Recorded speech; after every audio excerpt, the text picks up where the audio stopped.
What is going on, everybody? Welcome back to the channel. So in today's video, I did want to go over some of my concerns with Solar Crown. Now, I did end up making a video recently going over some of the stuff on this game, like, the graphics or like just the overall gameplay that we are seeing in the trailers because, we haven't seen a lot of actual gameplay at the moment. And we're also going to be in March here in 2024 with no release date in the future. I also really do hope, by the way, they do not release the game in 2025 around Grand Theft Auto 6. If I had to guess, that is probably going to be one of the only games everybody is playing, including myself most likely. But looking right now at Solar Crown, guys, there is going to be a few things I have noticed the overall community talking about, basically more than everything else. So the first thing here is going to be the biggest elephant in the room. Yes, the game is going to be only online, so like there's not going to be an offline mode to it. We have been seeing a lot of online type of games nowadays coming out, like for example the Crew series. We also saw Need for Speed 2015 also being completely online as well, which to be honest it wasn't terrible because there was going to be like a full like single player aspect to it, to where like, yeah, you don't have to race other players, you can race AI in there, or like you don't really have to deal with people if you don't want to.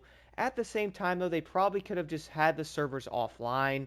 Not really sure why they're keeping a lot of the games online only. Maybe there's a reason. Let me know in the comments below if there is. I honestly don't know why a lot of the games nowadays are not offline, but who knows? Probably going to be like a single player type of a game if it was. Now, the one thing about this, though, is yes, the game is only going to be online, so what is the big concern here? Now, there is going to be a few things that most likely play a factor here. So, number one is probably going to be like the overall internet connection only. Like, what if your internet goes out for a day, or like, what if you don't have internet for like a few days because something happens? Then you're not even going to be able to jump on that game at all and basically enjoy it. While you can probably jump on some older racing games, or like, games that don't have to have an online connection. The other issue with this, I would say, is probably the biggest elephant in the room. If the game is going to be online only, does that mean one thing? It will most likely be shut down eventually because they can only keep the servers open for so long. So like we did see this with like the Crew one before, and I hate to say it, but we will most likely be seeing something like this happen to Destiny 1 as well, because it's going to be an online multiplayer game to where they are most likely going to want to like, have newer games with like servers, so you most likely cannot keep the older ones open. This is also why the Crew one was ending, so everyone was like, can you all just like add like a regular offline mode to it? That would be kind of cool. But the only issue with that, though, is if a game is going to be online like that, it is most likely designed to be online. So like they probably can't go in and like shut everything down so it's only single player, when the overall design is probably from the ground up. Now, I do want to admit something right now, though, guys, that I would say is probably going to get some mixed opinions.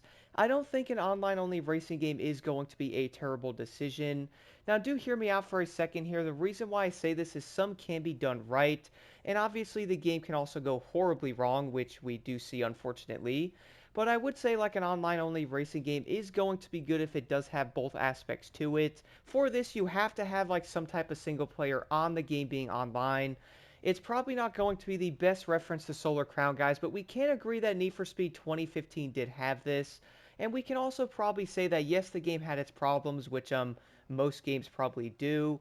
At least that game actually had like the overall single player aspect. Yes, it was online, but you could actually go do the events and also like meet up with your friends, or like, take a few breaks from doing like the main campaign itself and go race around. At least it was having every aspect to it.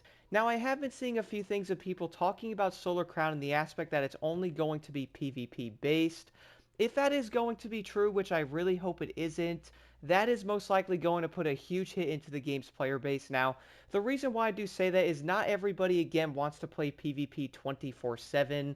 Someone did mention, though, that if you were in a PvP lobby and the entire lobby did not fill all the way up, that then it would end up putting a few AI racers in the event.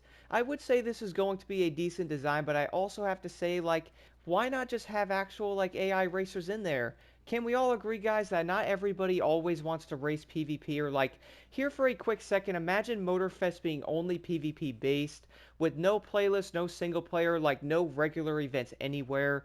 Imagine how long a regular PvP, like only base racing game would last for. don't get me wrong, a lot of them probably would do decent if they have a ton of game modes or like at least giving the players a lot of things they could go after. But honestly, even then, I just feel like only having PvP based game modes isn't going to be the way to do it. And we all do know not everybody is going to want to do them like pretty much 24/7. So having like a regular thing where you can race against AI probably is going to be one of the best things they can do.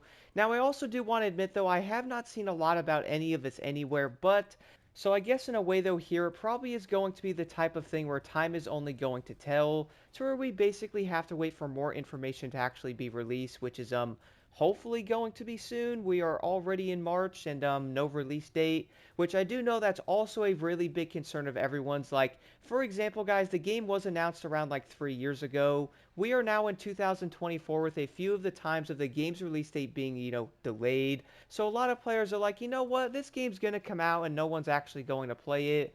Which is also kind of a concern though. Like, yes, if the game is going to be hyped up right now and they keep showing different things on it, not really showing all that much about like the release date or more information, a lot of the overall hype is most likely going to die on this game. So when it does end up coming out, a lot of players are going to be like, I'm not going to get it. GTA 6 is coming out soon, which is probably a huge concern of theirs if I was a betting person on that.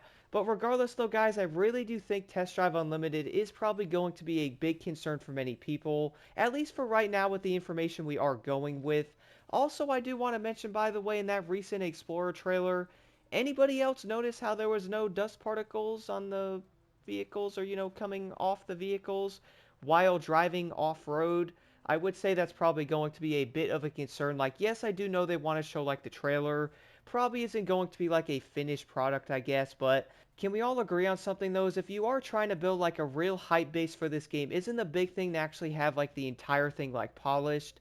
That way people won't be, like, nitpicking and, like, looking at certain things going, like, where's the dust on that? Which, to be honest, guys, I completely understand. I would most likely do the exact same thing because you are promoting it and you're trying to get more players interested, but if you are showing a trailer with certain things not even being in it, or a lot of things not looking finished, it's probably going to leave a bad taste in many players' mouths, and that is most likely not going to be the best way to start off a hype. I really do feel like most people are going to agree there, but overall, guys, I do feel like a lot of players are going to be insanely concerned with Test Drive as a whole. Now, I would like to know what you guys think about the entire Solar Crown situation in the comments below. Do you think like the online only thing is going to be a big issue? And if the game really is going to be PvP focused, is that going to be game breaking?